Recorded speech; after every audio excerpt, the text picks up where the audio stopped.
സ്വാമിമാരെ ശബരിമലയിൽ ചെല്ലുമ്പോൾ നമ്മൾ കാണും കാഴ്ചകളുണ്ട്. പമ്പാ നദിയുടെ തീരം തൊട്ട് അങ്ങ് സന്നിധാനം വരെയും നൂറുകണക്കിന് ക്യാമറയുണ്ട്.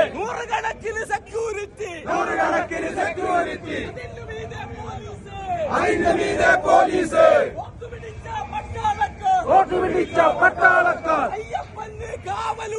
അയ്യപ്പന് കാവലുണ്ട്. ഈ സുരക്ഷ മറികടന്ന്